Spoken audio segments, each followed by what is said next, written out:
جو میں نے قرآن مجید کی آیت پڑھی ہے اس میں اللہ تعالیٰ کا ارشاد ہے وَمَنْ أَعْرَضَ عَنْ ذِكْرِي، جو بھی میری یاد سے اعراض کرے گا یعنی مجھے یاد نہیں رکھے گا، فَإِنَّ لَهُ مَعِيشَةً ضَنْكًا، اس کو ایک ایسی زندگی ملے گی جو بہت تنگ ہوگی۔ تو اللہ تعالیٰ نے اس آیت میں وہ لوگ جو اللہ کی یاد سے، اللہ کے ذکر سے اعراض کرتے ہیں، ان کے بارے میں وعید سنائی ہے کہ انہیں زندگی تنگ ملتی ہے، تنگ۔ اس آیت کا جو سیاق و سباق ہے وہ حضرت آدم علیہ السلام کا دنیا میں بھیجنا، مٹی سے بنانا، ان سے پھر ایک غلطی ہوئی تو اس غلطی کی پاداش میں جنت سے نکالنا، اور پھر اللہ نے جب آدم علیہ السلام کو دنیا میں بھیجا تو اللہ نے ان سے فرمایا کہ اب یہ اعلان آپ آئندہ آنے والی نسلوں کو سنا دیں۔ دیکھیں جب کوئی کہیں سے ہجرت کر کے آتا ہے تو اس کی کوئی ریزن ہوتی ہے نا۔ ہمارے باپ دادا ہندوستان سے ہجرت کر کے آئے، جب پاکستان بنا تو ہم پوچھتے ہیں کیوں آئے، بھئی وہیں رہتے، تو جواب کیا ملتا ہے، بھئی ایک ملک چاہیے تھا جس میں ہم اسلام کے مطابق آزادی کے ساتھ اپنی زندگی بسر کر سکیں۔ پھر جب ہمیں اسلام نہیں ملتا تو سوال پیدا ہوتا ہے پھر ہمیں اپنی زمینیں چھوڑنے کی، جائیدادیں چھوڑنے کی ضرورت کیا تھی؟ یہ ہوتا ہے نا سوال۔ بھئی ایک کام کیا، اس کا آؤٹ پٹ نہیں نکل رہا تو سوال ہوتا ہے کہ وہ کام پھر غلط کیا، گویا کرنا ہی نہیں چاہیے تھا۔ تو یہ سوال تبھی اکثر یہ سوال اٹھایا جاتا ہے، بھئی جب پاکستان اسلام کے نام پہ بنا تھا تو اسلام کیوں نہیں ہے، کیوں نہیں ہے؟ تو حکومت کے پاس ان چیزوں کا جواب نہیں ہوتا۔ اب اگر حکومت یہ جواب دے کہ اسلام کے نام پہ بنا ہی نہیں تھا تو یہ بھی غلط ہو جائے گا۔ اگر یہ جواب دے کہ بنا تو اسلام کے نام پہ تھا مگر غلطی ہو گئی تھی، اب ہم اس کو سیکولر بنانا چاہتے ہیں، تو یہ جواب صحیح ہوگا؟ واہ بھائی لاکھوں لوگ شہید ہو گئے، اب آپ کہہ رہے ہو کہ غلطی ہو گئی۔ وہ جیسے ہے نا، ایک آدمی نے ایسے اپنے بازو نا ایسے جیسے باڈی بلڈر ہوتے ہیں نا ایسے دکھائے اور کسی مشہور بلڈر کا نام لیا اور کہا آئی ایم فلاں، کوئی بلڈر ہوگا بڑا۔ دوسرے نے کہا آئی ایم، کوئی اس سے بڑے بلڈر کا نام لے لیا، آئی ایم مثلا بلڈر نہیں کراٹے مین کا، آئی ایم بروس لی، ایک ایسے لات ہوا میں گھمائی۔ تو تیسرے نے ان دونوں کو ایک مکہ لگایا اور کہا کہ آئی ایم سوری، نا یو آر بروس لی اور یو آر کچھ بھی لگا دیں اس کے آگے، اینڈ آئی ایم کیا ہوں، سوری۔ تو ایسے ہی لاکھوں لوگ شہید ہو گئے۔ ابھی پرسوں کسی نے بتایا کہ ان کے رشتہ دار جب 1948 میں مائیگریٹ کر کے آئے تھے، 15-20 افراد میں صرف 2 زندہ بچے، باقی سب راستے میں ہندوؤں کے ہاتھوں شہید ہو گئے۔ تو بڑی قربانی ہیں لوگوں کی پاکستان بنتے ہوئے۔ اب آپ اگر کہیں کہ بھائی اس میں اب جس اسلام کے لیے یہ قربانی دی گئی وہ اسلام کہاں ہے، تو گورنمنٹ کہتے ہیں I am sorry, we are sorry, ہم سے غلطی ہو گئی، نہیں بنانا چاہیے تھا۔ تو یہ جواب درست ہوگا بھائی؟ غلط ہوگا۔ تو اسی طرح جب اللہ نے آدم علیہ السلام کو جنت سے دنیا میں بھیجا، اس مکھی کو کوئی کنٹرول کرے یار، ٹھیک ہے نا؟ یہ رفیع بھائی آپ کے علاوہ کوئی کنٹرول نہیں کر سکتا اس کا، ٹھیک۔ تو جب آدم علیہ السلام دنیا میں یہ ایک دفعہ ہمارے حضرت بیان فرما رہے تھے، ہمارے شیخ مفتی رشید احمد صاحب، وہ تو بے انتہا نفیس تھے، ان کے گھر میں تو مکھی کا سوال ہی پیدا نہیں ہوتا۔ بیان شروع کیا تو مسلسل ایک مکھی جو ہے نا وہ حضرت پہ عاشق ہو گئی، تو وہ کنٹرول میں ہی نہیں آئی کسی سے۔ تو آدم علیہ السلام کو اللہ نے اس مٹی سے پیدا کر کے جنت میں رکھا. وہ جنت کہاں تھی یہ چیزیں ہمیں بتائی نہیں گئی ہیں, آسمانوں پہ تھی یا کوئی اور جہان تھا, واللہ عالم. جو چیز جتنی بتائی گئی ہے ہم اس پر اتنا ایمان رکھتے ہیں. ان سے ایک غلطی ہوئی جنت سے. کبھی غلطی کے لفظ پہ توہین انبیاء کا کیس نہ بن جائے میرے خلاف. آج کل عشق رسول کا ایک یہی بہترین طریقہ ہے کہ الفاظ پکڑ پکڑ کے توہین کے فتوے لگاتے رہو. بہرحال آدم علیہ السلام سے اب تو غلطی ہو گئی, کیونکہ میں نے بول دیا نا غلطی ہوئی, اب تو رجوع کا آپشن بھی نہیں ہے. ٹھیک ہے, تو وہ اللہ نے منع کیا اس درخت سے مت کھاؤ, آدم علیہ السلام نے کھا لیا. اور کھایا کیوں؟ قرآن نے اس کی وجہ بیان کی ہے. شیطان حضرت آدم علیہ السلام کے پاس آیا اور کہا هل ادلک علی شجرۃ الخلد وملک لا یبلی, میں ایسے درخت کا پتہ نہ بتاؤں جسے کھانے کے بعد موت ختم ہو جائے گی, ہمیشہ جنت میں رہو گے. ابھی یہ جنت تو ہے لیکن موت بھی تو ہے نا. ویسے تو جنت میں موت نہیں ہے لیکن اس وقت تھی, اب نہیں ہے. اور ایسی حکومت ملے گی جو کبھی ختم نہیں ہوگی. تو آدم علیہ السلام کے سامنے شیطان نے حضرت آدم اور حوا دونوں کو بہکایا. جب میاں بیوی دونوں کا ویژن ایک ہو نا تو بات بنتی ہے. دونوں کی رائے الگ الگ ہو تو کوئی ایک کام بھی نہیں ہوتا گھر میں. غلطی پر دونوں جمع ہو جائیں تو غلطی ہوگی, نیکی پر جمع ہو جائیں تو نیکی. میاں کچھ اور چاہ رہا ہے, بیگم کچھ اور چاہ رہی ہے, تو اس گھر میں نہ خیر پھیلے گی نہ شر, صرف اس میں پھڈے پھیلیں گے. سمجھ رہے ہیں؟ کسی ایک بات پہ جمع ہی نہیں ہوتے کہ اس کو کیا بنانا ہے, بچوں کو کیا بنانا ہے, اس پہ لڑ رہے ہوتے ہیں. وہ مولوی بنانے کے چکر میں ہوتا ہے, وہ اداکار بنانے کے چکر میں. دونوں کے جو ویژن ایک دوسرے کے بالکل اپوزٹ. تو اس سے بچہ نہ کوئی فنکار بنتا ہے اور نہ کوئی عالم بنتا ہے, وہ فسادی بن جاتا ہے بس. تو یہ نکاح سے پہلے دیکھ لیا کریں کہ جہاں پیغام بھیج رہے ہیں دونوں کی رائے اور سوچ ایک جیسی ہے یا نہیں ہے, تو وہ ورنہ معاملہ بڑا خراب ہو جاتا ہے. تو آدم علیہ السلام کے ساتھ شیطان نے حضرت حوا کو بھی سمجھایا. وہ شیطان ڈیڑھ ہوشیار, اس کو پتہ تھا کہ دونوں میں سے ایک کو سمجھایا, دوسرے کی سمجھ میں نہیں آیا تو بات بنے گی نہیں. مثلاً اماں حوا کہتی کہ نہیں کھانا, اللہ نے منع کیا درخت کھانے سے. آدم علیہ السلام کہتے کھانا ہے, تو دونوں میں جھگڑا ہوتا نا. درخت کھائے نہ کھائے جھگڑے کی وجہ سے جنت سے نکل جاتے. اللہ میاں کہتے کہ یہاں تو میں نے تم دونوں کو رکھا تھا آپس میں محبت کے لیے, اس پہ بھی تم لڑ رہے ہو, تو یہ تو جنت کا ماحول خراب ہو رہا ہے. اور درخت کھا کر تو توبہ کے ذریعے تلافی ممکن تھی. جب آپس میں جھگڑا ہوتا نا تو توبہ کر لیتے, مگر جھگڑا ختم. دنیا میں آنے کے بعد پھر جھگڑا کر رہے ہوتے کہ تم نے مجھ سے جھگڑا کیا تھا جس کی وجہ سے اللہ نے ہمیں جنت سے نکالا. دیکھو شیطان نے جنت سے نکلوایا تو شیطان سے پھڈا ہو گیا قیامت تک کے لیے. اب اگر آدم علیہ السلام کہتے کھاؤ, اماں حوا کہتی ہیں نہیں کھاؤ, اور پھر کھا لیا جاتا تو اماں حوا کہتی آپ کی وجہ سے جنت سے نکالا گیا ہے, تو وہ پھڈا قیامت تک چلتا, وہ ختم ہونے والا نہیں تھا. سب یہی کہہ رہے ہوتے, ہر عورت اپنے میاں پہ بلی ڈالتی. تو اللہ تعالیٰ نے کی حکمت تھی بہرحال اس میں کہ دونوں ایک رائے پہ جمع ہو گئے, بھائی کھانا ہے یا نہیں کھانا ہے, دونوں کی ایک رائے. اور شیطان نے دونوں کو ورغلایا اور کہا کہ میں ایسے درخت کا پتہ بتاتا ہوں کہ تم اسے کھا لو گے تو ہمیشہ زندہ رہو گے. انسان کی طبیعت ہے کہ جس چیز سے روکا جاتا ہے نا اسی کا تجسس اس کے دماغ میں پیدا ہوتا ہے کہ یار کچھ تو ہے بھائی. ساری چیزیں, اب انسان یہ نہیں دیکھتا کہ اتنی طرح طرح کی نعمتیں, حلال لذتیں اللہ نے حلال کی ہیں, ایک چیز کو کہہ دیا تو اسی کے پاس جانے کی کیا ضرورت ہے.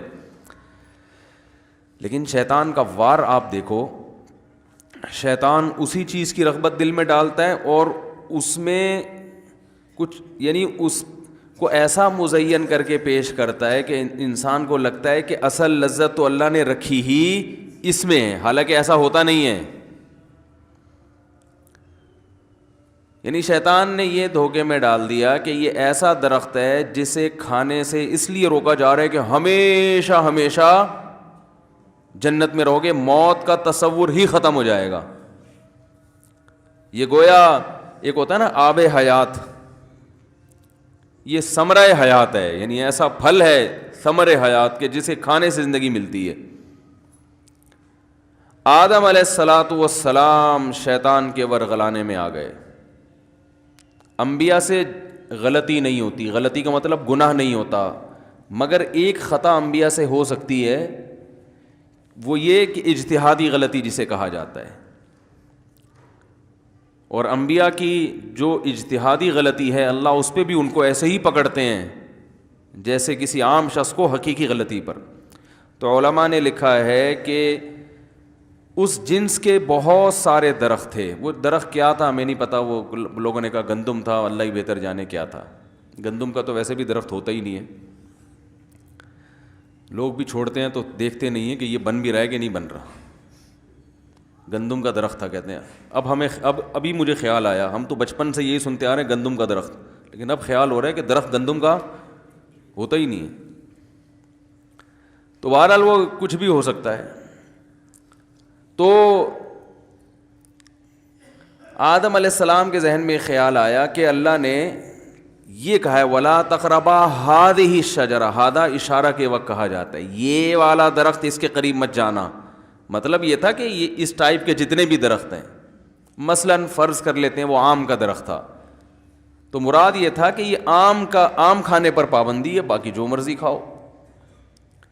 تو آدم علیہ السلام اس وقت تک یہی سمجھتے رہے کہ پابندی ہے، ہر قسم کے آم کے درخت پر پابندی. لیکن شیطان نے ورغلایا کہ صرف یہ والا، باقیوں پر اللہ نے تھوڑی پابندی لگائی ہے. تو ان کے دل میں وسوسہ آ گیا کہ باقی کھا لو. اب یہ غلطی اس لحاظ سے ہے کہ جب کوئی شخص کسی کو آرڈر دیتا ہے نا تو پہلی مرتبہ اس کا جو مطلب سمجھ میں آئے اصل مطلب وہی ہوتا ہے. اس سے بھی سبق ملتا ہے ہمیں. اور جو مطلب بعد میں آئیں بائیں شائیں کر کے ضرورتوں اور حاجات کی بیس پہ سمجھ میں آئے وہ اصل مطلب نہیں ہوتا. اس سے تقلید کا وجوب بھی ثابت ہوتا ہے کہ مسائل میں کسی ایک مسلک کو فالو کرو. لوگ مجھ سے مسئلہ پوچھتے ہیں جی ولی کی اجازت کے بغیر نکاح، میں کہتا ہوں جائز، فقہ حنفی میں جائز ہے. بھائی میں تو شافعی فقہ کو فالو کرتا ہوں، میں تو اہل حدیث ہوں، تو کہتا ہوں آپ کے لیے جائز نہیں ہے ولی کی اجازت کے بغیر نکاح. جی وہ تو قرآن حدیث کی روشنی میں جواب چاہیے مجھے. تو میں ان سے کہتا ہوں آج تک تو قرآن حدیث کی روشنی آپ پر جو روشنی ڈالتے رہے ہیں وہ اہل حدیث ڈالتے رہے ہیں آپ کے خیال کے مطابق. اب لڑکی کا ابا راضی نہیں ہے تو اب آپ کو امام ابو حنیفہ کا قول قرآن حدیث کی روشنی میں بالکل سمجھ میں آ رہا ہے. اب میں قرآن حدیث سے دلائل دوں گا تو بالکل یہ ہیں دلائل. تو جب پہلی مرتبہ یہ مسئلہ انہوں نے سنا تھا تو ان کو وہ والی رائے درست لگی تھی جس میں نکاح نہیں ہوتا. اور حنفی علماء کے جو دلائل ہیں نا قرآن حدیث والے وہ ان کو بالکل غلط لگ رہے تھے.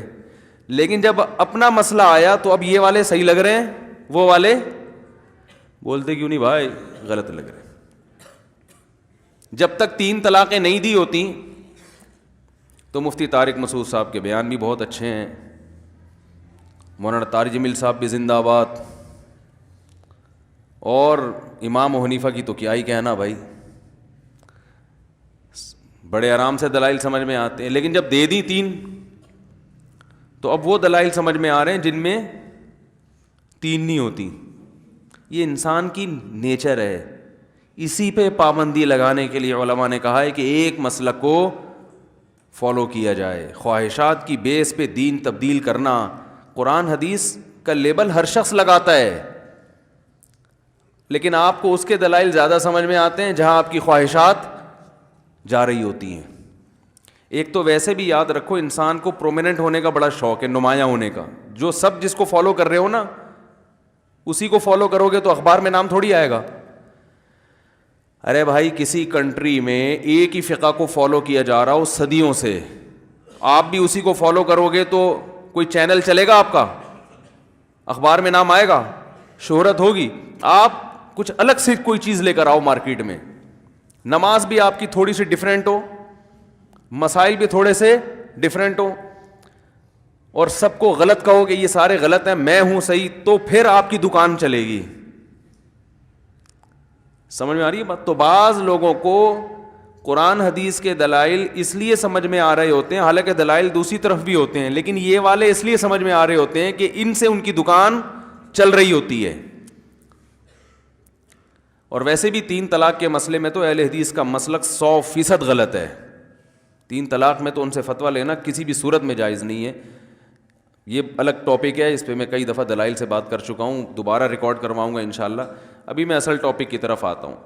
تو اب دیکھیں, آدم علیہ الصلاۃ والسلام کو جب یہ کہا گیا کہ بھئی یہ درخت نہیں کھانا, تو اس وقت ان کے ذہن میں یہ آ گیا تھا کہ یہ اور اس جیسے دوسرے بھی سب حرام ہیں, تو وہ صحیح مطلب تھا. لیکن شیطان نے کیا کہا, بھائی یہ والا درخت یہی تو اصل ہے, تو اب یہ نہ کھائیں, اس کے سائڈ والا کھا لیں جو ساتھ میں لگا ہوا ہے. اب چونکہ اس میں ایک اٹریکشن شیطان نے پیدا کر دی کہ بھائی اس سے جو منع کیا گیا نا وہ کوئی ریزن ہے, اور ریزن یہی ہے کہ ہمیشہ زندہ رہو گے, تو اب آپ یہ والا کھا لیں. آدم علیہ السلام اور اماں حوا دونوں کو سمجھاتا رہا, دونوں سوچ میں پڑ گئے, دل چاہ رہا ہے کھانے کا. انہوں نے کہا چلو یہ والا نہیں تو یہ والا کون سا اللہ نے صراحتاً منع کیا ہے, کھا لیں گے, اللہ پوچھے گا تو ہم کہیں گے اے اللہ یہ والا تھوڑی تھا, تو نے تو یہ والا کہا تھا, اچھا غلطی ہو گئی, آئی ایم سوری. ٹھیک ہے نا, اے اللہ ہم سے کیا ہو گئی, غلطی ہو گئی. تو جیسے اب یہ غلطی جان کر ایسی نافرمانی نہیں ہے, کیونکہ ایک ایسی غلطی ہے جس کی تعویل ممکن ہے. تو اب جیسے ہی کھایا ہے, قرآن کہتا ہے فَأَكَلَا مِنْهَا فَبَدَتْ لَهُمَا سَوْآتُهُمَا, سب سے پہلی سزا کیا ملی ہے, اللہ نے لباس چھین لیا. دیکھو یہ سزا کے طور پر بیان کیا, لباس چھین لیا. میاں بیوی دونوں برہنہ ہو گئے, حالانکہ میاں بیوی کا آپس میں کوئی پردہ بولو بھائی نہیں ہے, لیکن اس سے ایک بات پتہ چلتی ہے کہ اگرچہ پردہ نہیں ہے لیکن نارملی حالات میں حیا کا تقاضا ہے کہ وہ لباس پہن کے رہیں, اس سے انسان کو شرم آتی ہے. اب میاں بیوی کا پردہ نہیں ہے تو اب یہ تو نہیں کہ آپ بغیر کپڑوں کے گھر میں گھومنا شروع کر دیں, نارمل کنڈیشن میں بھی آپ ایسے ہی گھومتے رہیں, یہ حیا کے خلاف ہے. اسلام میں بہت بڑی سزا ہے کہ کوئی دیکھنے والا بھی نہیں ہے, پھر بھی لباس چھین لینا, بے لباس ہونا, یہ کیا ہے, سزا ہے. تو ان لوگوں کی عقل پہ ماتم کرو جو خود سے بغیر لباس کے زندگی گزارتے ہیں, جبکہ دیکھنے والے نامحرم بہت ہوتے ہیں. بہت مشکل ہے بھائی. وہ خواتین جو بے لباس ہو کے زندگی گزارتی ہیں, اور صرف شوہر نہیں, ان پہ نامحرم مردوں کی بھی بہت نظریں پڑ رہی ہوتی ہیں, تو وہ کتنی بے عقلی ہے, ان کی حیا کیسی ختم ہو چکی ہے کہ جو چیز سزا تھی وہ اس کو انٹرٹینمنٹ سمجھ رہے ہیں. تو لباس انسان کی زینت ہے, بے لباس ہونا یہ فطرت کے, بول لو نا بھائی کیا جا رہا ہے, فطرت کے خلاف ہے, یہ سزا ہے کپڑے چھین لینا. لیکن آپ گوروں کو دیکھو, بغیر کپڑوں کے بھی کوئی ان پہ صحت پہ اثر نہیں پڑتا. ہم ازبکستان میں سوئمنگ کر رہے تھے, ایک گورا بھی نہا رہا تھا, رشیا کا گورا تھا, ہمیں نہیں پتا تھا, الحمدللہ اللہ کا بڑا فضل ہے, ہمیں نہیں پتا تھا, ہم نہاتے رہے, اکیلا وہ اور باقی ہم سب پاکستانی. تھوڑی دیر میں جب وہ نکل کے گیا ہے تو پتہ یہ چلا کہ اب کیا پتہ بتاؤں آپ کو میں. ہم نے کہا پہلی دفعہ ہم نے ایسا منظر دیکھا تھا, بالکل ایسے نکلا ہے, اور لڑکوں نے کہا ایک دم وہ یہ کیا ہو گیا, ایک دم بوکھلا گئے نا, یہ کیا ہے بھائی, کچھ بھی نہیں, اور اس کو کوئی شرم بھی نہیں آ رہی, ایسے چلتا ہوا جا رہا ہے. ہم نے کہا یہ ہے ترقی. ترقی کی ڈیفینیشن سمجھ میں آئی؟ ہم تھے پسماندہ کنٹری کے, آدھے کپڑے تو ہم نے کم از کم گھٹنے اور ناف تک تو لباس ڈھانپا ہوا تھا نا, اور کچھ جو زیادہ شرمیلے تھے وہ ٹی شرٹ پہنی ہوئی تھی انہوں نے, ان کو چانپے دکھاتے ہوئے بھی شرم آ رہی تھی اپنی. تو میں نے کہا یار یہ ترقی کا معیار بن چکا ہے کہ جتنے کپڑوں میں ہوگا اتنا غریب اور پسماندہ سمجھا جائے گا, تھرڈ کلاس کنٹری سے آیا ہوا, اور جتنا کلوتھ لیس ہوگا نا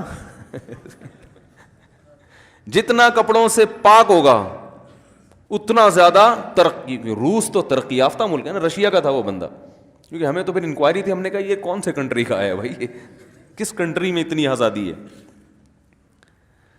تو یہ ترقی یافتہ ممالک ہیں بھائی. اللہ تو بتا رہے ہیں کہ تمہارے دادا آدم اور حوا کو سب سے پہلے جو سزا ملی ہے وہ کیا ہے, ان کا لباس ان سے چھینا گیا. وَطَفِقَا يَخْصِفَانِ عَلَيْهِمَا مِنْ وَرَقِ الْجَنَّةِ, اور قرآن کے الفاظ دیکھو, فوراً جنت کے درختوں کے پتے توڑ کر اپنے جسم کو ڈھانپنے لگے. شرم آ رہی تھی ان کو, ایک دوسرے سے حیا آ رہی تھی کہ سب سے پہلا کام یہ کرو کہ اپنے جسم کو ڈھانپو. تو یہ ننگا پن جو آج کل عورتوں میں آ رہا ہے, مردوں میں آ رہا ہے, چڈے پہن پہن کے گھوم رہے ہیں, یہ کوئی تہذیب نہیں ہے میرے بھائی, یہ سزا ہے, یہ تہذیب نہیں ہے.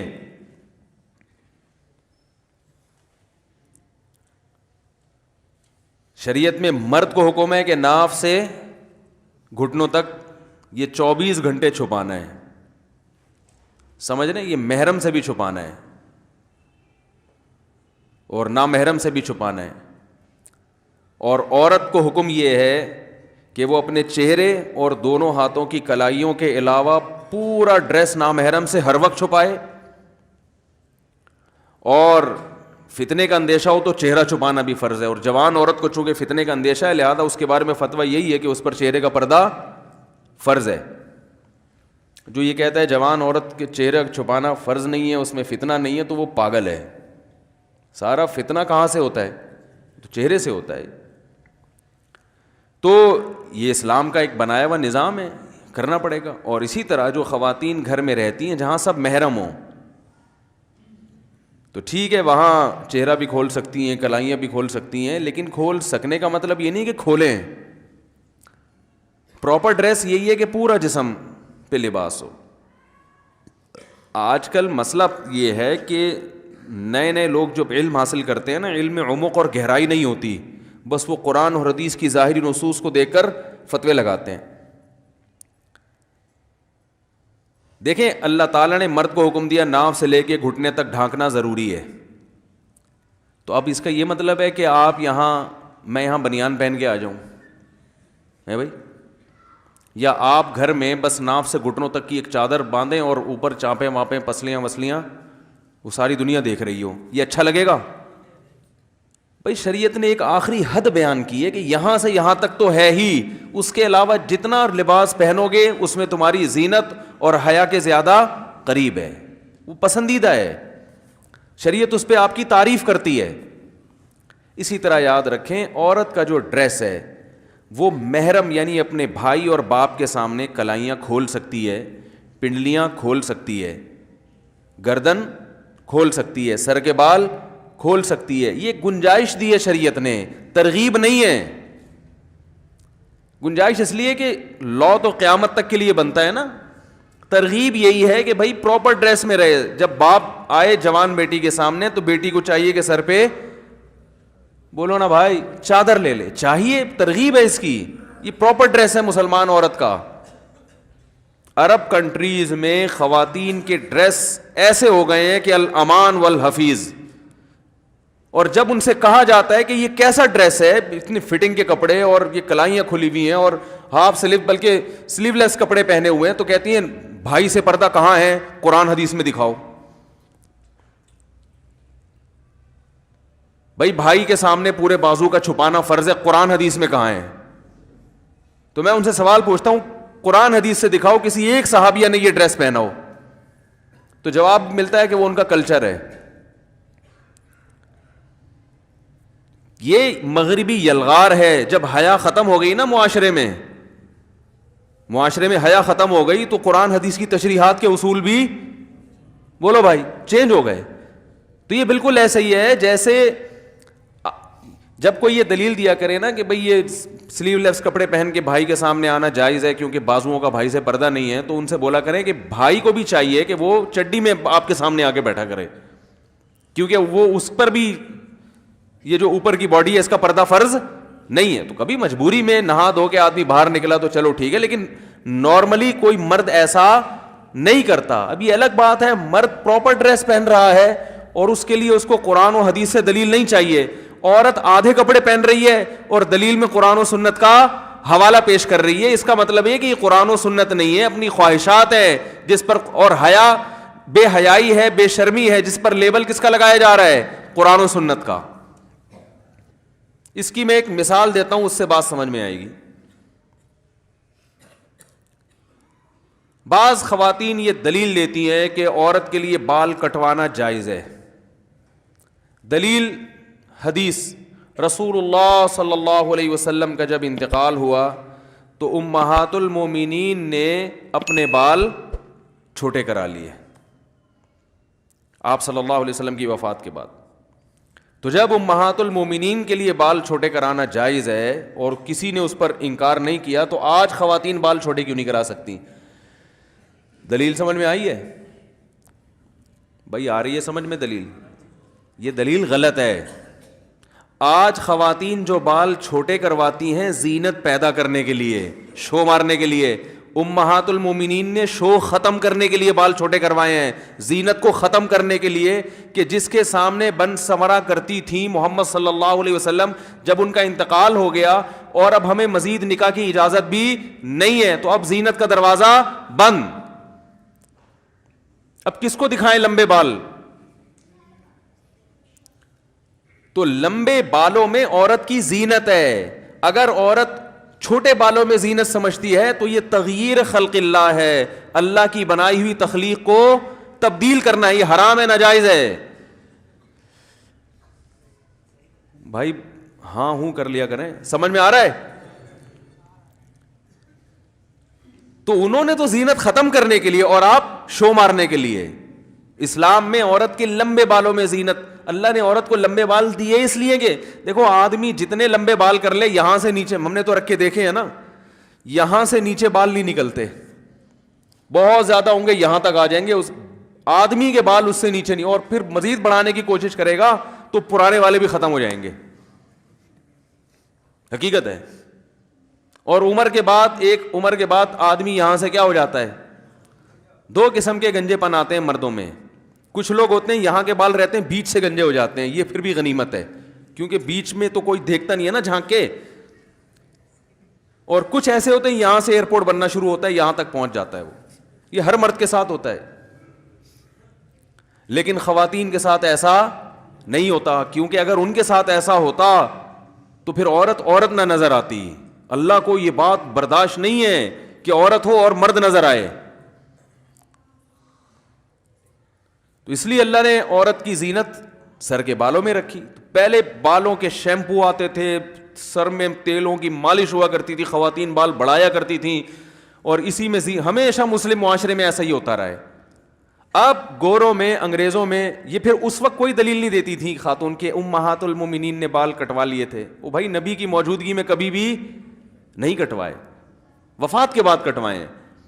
اس وقت کوئی خاتون یہ دلیل نہیں دیتی تھی کہ حدیث بخاری کی حدیث ہے اور مسلم کی حدیث ہے, حدیث نمبر یہ, صفحہ نمبر یہ, حدیث کا حوالہ نمبر یہ, اور یہ جو ہے نا علماء کے پاس تو کوئی دلیل نہیں ہے, ادھر تو امہات المومنین سے بال کاٹنا ثابت ہے. اس وقت کچھ نہیں, کیونکہ اس وقت زینت سمجھی جاتی تھی.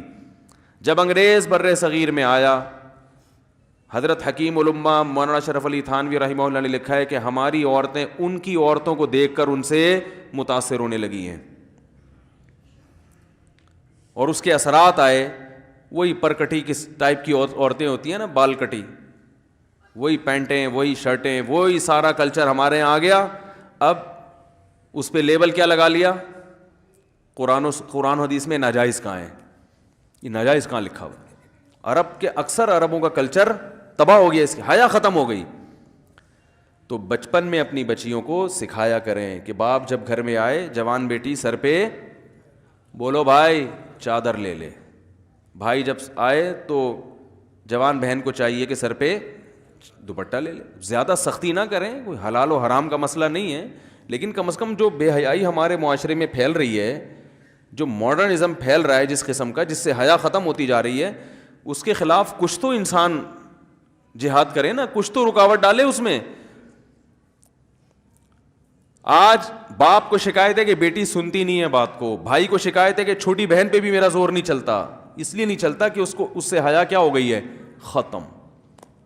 اس میں شرم و حیا کیا ہو گئی ہے, جب لباس ایسا پہنے گی تو شرم و حیا ختم, جب شرم و حیا ختم تو بات سننا تو شرم و حیا کے بعد ہوتا ہے بھائی. جس میں شرم و حیا نہیں ہے وہ تو جواب دینے میں فخر محسوس کرتا ہے. شرم اور حیا ہی تو ہے جس سے نظام چلتا ہے دنیا میں. انسان کو شرم آتی ہے باپ کے سامنے اونچی آواز سے بات کرتے ہوئے, بوڑھے سے آگے چلتے ہوئے, علماء کی ساتھ بدتمیزی کرتے ہوئے, اور جو ہے وہ گھر میں جو رشتہ دار ہیں ان سے تمیز سے بات کرتا ہے. شرم ہی تو ہے. اگر یہ شرم آپ نے نکال دی تو بس پھر آپ خیر کی امیدیں نہ رکھیں. تو آدم علیہ الصلاۃ والسلام کو اللہ نے کیا سزا دی؟ درخت کا پھل کھاتے ہی سب سے پہلی سزا ملی ہے, اللہ نے ان سے ان کا لباس چھین لیا. وَطَفِقَا يَخْصِفَانِ عَلَيْهِمَا مِنْ وَرَقِ الْجَنَّةِ, جنت کے درختوں کے پتے فوراً اپنے اوپر ڈھانپنے لگے کہ حیا اور شرم کی وجہ سے. تو شرم انبیاء کی سنت ہے, سمجھ رہے ہیں, حیا انبیاء کی سنت ہے. اور پھر اللہ تعالیٰ نے آدم علیہ السلام سے کہا وَطَفِقَا يَخْصِفَانِ عَلَيْهِمَا مِنْ وَرَقِ الْجَنَّةِ وَنَادَاهُمَا رَبُّهُمَا أَلَمْ أَنْهَكُمَا عَنْ تِلْكُمَا الشَّجَرَةِ وَأَقُلْ لَكُمَا إِنَّ الشَّيْطَانَ لَكُمَا عَدُوٌّ مُّبِينٌ. اے آدم کیا میں نے تم دونوں سے پہلے نہیں کہا تھا کہ اس درخت کے قریب مت جانا, اور میں نے پہلے بتا دیا تھا کہ شیطان تم دونوں کا کھلا ہوا دشمن ہے, وہ تمہیں ورغلانے کی کوشش کرے گا. اب دیکھو شیطان کا ورغلانے کا اسٹائل بھی سمجھ میں آ گیا یہاں کہ شیطان ورغلاتا کیسے. لوگ یہ سمجھتے ہیں کہ شیطان گناہ کی خواہش دل میں ڈالتا ہے, یہ غلط ہے. گناہ کی خواہش یہ ویسے ہی دل میں ہوتی ہے. لوگ کہتے ہیں نا رمضان میں شیطان بند ہو جاتا ہے تو گناہ کیوں ہوتا ہے. تو گناہ کی جو خواہش ہے نا, یہ شیطان, بڑی پیاری بات کی ہے علماء نے کہ شیطان کو اللہ نے حکم دیا تھا آدم علیہ السلام کو سجدہ کرو, شیطان نے نہیں کیا, تو شیطان کو کس شیطان نے ورغلایا تھا؟ کیا ہو گیا بھائی؟ شیطان کو کسی شیطان نے بولا تھا کہ سجدہ نہیں کرو, یہ مٹی سے بنا اور تمہاری ویلیو گر جائے گی. تم آگ سے بنے ہوئے, تم مٹی کو سجدہ کرو گے تو تمہاری ویلیو ختم ہو جائے گی. یہ پٹیاں کس نے بنائی تھی؟ کوئی اور شیطان تھوڑی تھا. شیطان کی اپنے ذات میں حسد اور جیلسی. تو انسان دو وجہ سے گناہ کرتا ہے. ایک تو یہ کہ اس کے دل میں خواہشات پوری کرنے کی چاہت اللہ نے ویسے ہی رکھی ہے. بھائی فرشتوں میں خواہشات ہوتی ہیں؟ نہیں ہوتی. فرشتوں میں نہ روٹی کی خواہش نہ کوئی اور خواہش, تو اللہ نے انسانوں میں رکھی ہوئی ہیں. روٹی بھی چاہیے, صحت بھی چاہیے, گھر بھی چاہیے, گاڑی بھی چاہیے, عزت بھی چاہیے, تو بہت ساری چیزیں چاہیے کر کے وہ ایک طویل فہرست بنائی ہوئی ہے اس نے. سر پہ بال بھی چاہیے, یہ بھی ضروری ہے. آج کل کے ہمیشہ سے چاہیے. لیکن میں ان لوگوں سے کہتا ہوں کہ جو سر کے بال کٹا کے یہ سمجھتے ہیں کہ ہم اللہ کو راضی کر رہے ہیں, کم از کم یہ الزام اللہ پہ مت لگاؤ, ٹھیک ہے نا. بال کٹائیں, بعض لوگوں پہ ٹرینڈ اچھی لگتی ہے, لیکن اس کو سنت نہ سمجھیں. تو انسان کی طبیعت ایسی ہے کہ وہ خواہشات کی طرف مائل ہوتا ہے, اس کی فطرت ہے. وہ تو شیطان نہ بھی کہے تو مائل ہوتا ہے. دیکھو ہم جب روزہ رکھتے ہیں تو ہمارا پانی پینے کا دل چاہتا ہے کہ نہیں چاہتا ہے پیاس میں, تو یہ شیطان سمجھا رہا کہ پانی پیو؟ بولے نا بھائی, وہ تو میڈیکل سائنس یہی کہتی ہے کہ جب پیاس لگے گی تو پانی پینے کا دل چاہے گا, تبھی تو روزے کا ثواب ملے گا. بھوک لگے گی تو روٹی کھانے کا دل چاہے گا. ہاں اب مسلمان یہ دیکھتا ہے بھائی اللہ کی طرف سے اجازت ہے تو کھا لو, اجازت نہیں ہے تو نہیں کھاؤ. اب روزہ ہے تو اللہ کی طرف سے اجازت نہیں ہے. بعض دفعہ اللہ کی طرف سے کھانے کا حکم ہوتا ہے. کسی ایسے شخص نے نفلی روزہ آپ نے رکھا ہوا ہے, دعوت کر لی جو آپ کے بڑوں میں سے ہے, قریبی رشتہ داروں میں سے ہے, آپ اس کی دعوت اٹینڈ نہیں کریں گے تو وہ ناراض ہونے کا خطرہ ہے, تو پھر شریعت کا حکم کیا ہے, یہاں روزہ توڑ دو, روزہ توڑ کے اس کی دعوت کھا لو. پھر فقہا کا اختلاف ہے, بعض کہتے ہیں کہ بعد میں قضا کرے, بعض کہتے ہیں نہیں کرے. امام حنیفہ کے نزدیک بعد میں قضا کرنا ضروری ہے. تو یہاں کھانا کیا بن گیا, حالانکہ اس وقت دل چاہ رہا ہوتا ہے کہ نہیں کھائے, کیونکہ اتنی مشکل سے دوپہر تک کا روزہ آپ نے برداشت کر لیا, صبح کی چائے چھوڑ دی, گٹکا بھی نہیں کھایا, صبح پان بھی نہیں کھایا, اتنی قربانیاں دے کے 12-1 بجے تک آپ پہنچے اور دعوت آ گئی, اور ایسی کی دعوت آئی جو آپ کے چچا لگتے ہیں رشتے میں اور بڑے قریبی ہیں. اب وہ ناراض ہو جائیں گے کہ یار آج ہی روزہ رکھنا تھا, میرے بچے کا ولیمہ ہے, آج ہی روزہ رکھنا تھا. تو بہتر کیا ہے کہ آپ روزہ, حالانکہ یہاں دل چاہ رہا ہوتا کہ نہیں توڑو, کیونکہ فقہ حنفی میں تو بعد میں قضا کرنی پڑے گی نا اس کو, یا تو چلو بالکل ہی غریبی میں معاف ہو رہا ہوتا, کہتے بعد میں کون قضا کرے گا یار, آج رکھ لیا. تو خواہشات, یہ شیطان نہ بھی ہو تو انسان کے دل میں اللہ نے خواہشات کا ایک سمندر رکھا ہے. شیطان کیا کرتا ہے, شیطان یہ دیکھتا ہے کہ یہ آدمی اپنی خواہشات اس لیے پوری نہیں کر رہا کہ اس میں اس کو خطرہ ہے کہ آخرت میں جہنم کی سزا ملے گی. یہی وجہ ہوتی ہے نا مسلمان, ورنہ تو بھائی سارے چرسی ہیروئنچی ہوتے بھائی. مجھے لوگ آ کے بتاتے ہیں کہ یار وہ فلاں کنٹری میں اتنے لوگ 99% لوگ ڈرگس لیتے ہیں. چرس کا انگلش میں ایک بڑا ٹیکنیکل قسم کا نام آیا ہے جس سے چرس پینے والا چرسی بھی نہیں کہلاتا اور معاشرے میں اس کی عزت ہو جاتی ہے. کچھ دن پہلے ایک صاحب آئے کہ بھئی یہ UK سے آئے ہیں اور یہ ایک انگلش میں چیز میں نام بھول گیا, وہ پیتے ہیں. میں نے کہا یار یہ تو ہم سے زیادہ پڑھے لکھے ہیں, وہ ایسی خوبصورت چیز پی رہے ہیں. یہ انگلش میں نا بڑا ٹیکنیکل قسم کا نام تھا. تو میں نے کہا وہ اس کو اردو میں ترجمہ کیا, انہوں نے کہا چرس.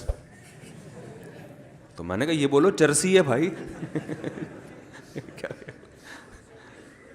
ان کو بولا تو نہیں میں نے, بے عزتی ہو جاتی, لیکن دل میں میرے خیال ہے ان کو سیدھا بولو بھائی یہ کیا ہے, چرسی ہے. مفتی صاحب اس کے ڈریسنگ پہ نہ جانا, اس کی انگلش پہ نہ جانا, ہے چرسی, اصل میں یہ ہونا چاہیے تھا.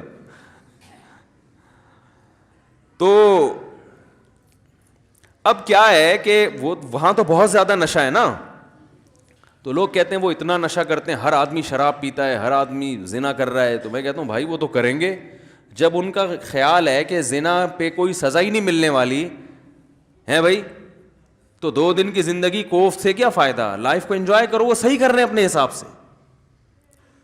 رہا یہ مسئلہ کہ وہ چرس پی رہے ہیں, ڈرگس لے رہے ہیں تو صحت برباد ہو رہی ہے, وہ کہہ رہے ہیں بھائی صحت بچا کے, مزے کے لیے صحت بچانی ہے نا, تو جب صحت برباد کرنے میں زیادہ مزہ آ رہا ہے تو صحت بچا کے کرنا کیا ہے, کیا خیال ہے. ٹیپو سلطان کا قول تھا نا, شیر کی 1 دن کی زندگی گیدڑ کی 100 سال کی زندگی سے بہتر ہے. تو جو چرسیوں کی نظر میں یہ قول کا مطلب یوں ہے کہ ہیروئنچی کی 4 دن کی زندگی بغیر ہیروئنچیوں کی 4000 سال کی زندگی سے بہتر ہے. وہ کہہ رہے ہیں ہیروئن پی کے جو 4 دن میں جو مزہ آتا ہے وہ تمہاری بغیر جو ہیروئن کی زندگی ہے وہ 60-70 سال میں کیا ہے یار, یہ کوئی زندگی ہے. تو اس کا یہ نظریہ بن چکا ہوتا ہے. تو جب وہ اس کو کوئی آخرت کا خوف ہی نہیں ہے, اللہ کے سامنے جواب دہی کا وہ خوف ہی نہیں ہے, تو وہ جو چاہے کرے بھائی. مسلمان کیا کرتا ہے کہ جب گناہ کی طرف اس کی طبیعت مائل ہوتی ہے, جو ہر ایک کی مائل ہوتی ہے, علماء کی بھی ہوتی ہے, بزرگوں کی بھی ہوتی ہے, عامی آدمی کی بھی ہوتی ہے, یہ تو انسان کی نیچر ہے. بھائی بھوک لگی ہوگی تو روزے میں دل شدید بھوک لگ رہی ہے آپ کو. دیکھو جب رمضان گرمیوں کا روزہ ہو اور دسترخوان پہ بیٹھے ہوئے ہوں, سامنے چاٹ اور پتہ نہیں کیا کیا چیزیں مزے کی رکھی ہوئی ہوتی ہیں, تو مفتی صاحب بھی ٹائم دیکھ رہے ہوتے ہیں نا جلدی یار کتنا ٹائم رہ گیا, کیا خیال ہے. تو پتہ چلتا بھائی اس کا بھی دل چاہ رہا ہے. تو بزرگ بیٹھے ہوں گے وہ بھی بار بار دیکھ رہے ہوں گے, اذان کی طرف توجہ ہوگی کہ یار کب سائرن بجے گا یا کب اذان ہوگی. تو یہ جو خواہشات اللہ نے ہمارے اندر رکھی ہیں, ان خواہشات کی طرف ہر ایک کی طبیعت مائل ہوتی ہے, لیکن ان خواہشات پہ مسلمان عمل کیوں نہیں کرتا؟ بھائی ناجائز ہے, ضمیر ملامت کرتا ہے, بھائی سزا ملے گی اس پر, دنیا میں بدنام بھی ہو سکتے ہیں اور آخرت میں بھی سزا مل سکتی ہے. یہ چیزیں ہیں جو زنا سے بھی روکتی ہیں, شراب سے بھی روکتی ہیں, ماں باپ کے ساتھ بدتمیزی سے بھی روکتی ہیں, اور بہت ساری چیزوں سے.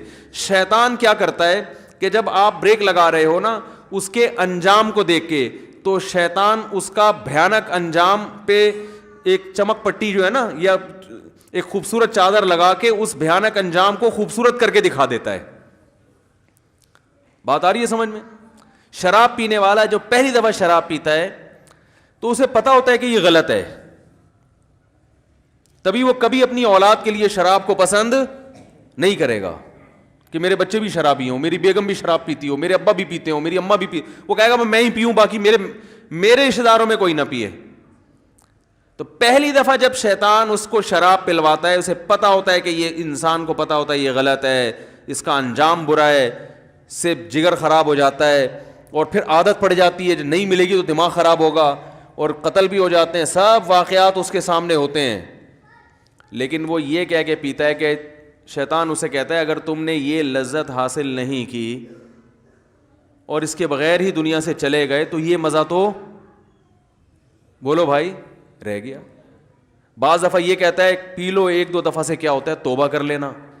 بعض دفعہ یہ کہتا ہے تمہاری ٹینشنیں اتنی ہیں کہ شراب کا جو نقصان ہے وہ نقصان اتنا زیادہ نہیں ہے جتنا یہ ٹینشن تمہیں نقصان دے رہی ہے, تو علاج کے طور پر پی لو, یہ ٹینشن تو ختم ہوگی نا. بھائی لوگوں کو غم ہوتا ہے نا, اسٹریس میں آتے ہیں, کوئی بھاگ گئی, کوئی منگنی ٹوٹ گئی, کہیں جاب لیس ہو گئے, درجنوں قسم کے مسائل دنیا میں لوگوں کے ساتھ چل رہے ہیں. تو اب وہ اسٹریس ہوتی ہے, ٹینشن, وہ چائے سے ختم نہیں ہوتی, وہ کافی سے ختم نہیں ہو رہی, تو کہتے ہیں یار تھوڑا سا پی لیتے ہیں, دماغ کیا ہو جائے گا ریلیکس, وہ ٹینشن بھول جائیں گے. تو یہ شیطان یہ کیا کرتا ہے, وَزَيَّنَ لَهُمُ الشَّيْطَانُ أَعْمَالَهُمْ, شیطان, قرآن کہتا ہے کہ شیطان کسی برائی میں جو بدبو ہے نا اور جو گندگی ہے اس کو ہٹا کے اس کو مزین کر دیتا ہے. زینت کسے کہتے ہیں؟ زینت کہتے ہیں نا کوئی مزین کا مطلب یہ نہیں کہ یہ چیز واقعی اچھی ہے یا نہیں ہے, میک اپ اچھا ہے, اس کو زینت کہتے ہیں.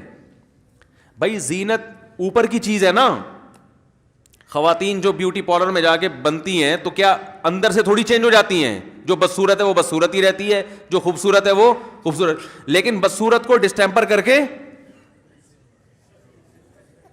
خوبصورت بنا دیا. دیکھنے میں بیوٹی پارلر والوں کی کوشش ہوتی ہے کہ دیکھنے میں اچھی لگے.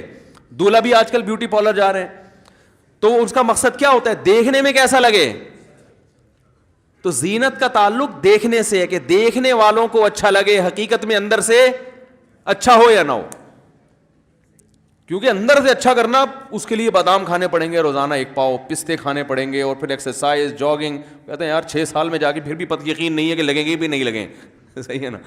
تو اس کا طریقہ یہ وقتی طور پہ بادام میں وٹامن ای ہوتا ہے, تو ایسا کوئی ڈسٹیمپر کر دو جو دیکھنے میں ای نظر آئے, دیکھنے میں لگے بھائی اسکن جو ہے وٹامن ای سے بھری ہوئی ہے. تو وہ وقتی طور پر کام چلایا, اس کے بعد پھر جو ہے شادی مادی ہو گئی, اس کے بعد دوبارہ سے ویسے ہی پرانے جیسے تھے ویسے ہی نکل آئے. تو زینت کا مطلب کیا ہوتا ہے؟ دیکھنے میں اچھا. تو قرآن کے الفاظ دیکھیں, وَزَيَّنَ لَهُمُ الشَّيْطَانُ أَعْمَالَهُمْ, شیطان ان کے برے اعمال کو مزین کر دیتا ہے, یعنی برائی سے برائی ختم نہیں کر سکتا, لیکن وہ ایسا بنا دیتا ہے کہ دیکھنے میں وہ برا کیا لگ رہا ہوتا ہے, اچھا لگ رہا ہوتا ہے, دیکھنے میں اچھا لگ رہا ہوتا ہے. غور کرو گے تو نہیں لگے گا. دیکھو جو چیز دیکھنے میں اچھی لگ رہی ہوتی ہے, اگر اس کی گہرائی میں جا کے غور کرو گے تو پھر عقل فیصلہ کرتی ہے حقیقت میں بھی ہے یا نہیں ہے. لیکن شیطان جب دیکھنے میں ایک چیز کو اچھی بنا دیتا ہے نا, تو شہوت پرست لوگ پھر زیادہ ڈیپ میں جا کے غور کرنے کا تکلف نہیں کرتے. وہ کہتے ہیں یار اچھا ہے نا, بس نظر آ رہا ہے نا, اچھا تو حاصل کر لو اس کو.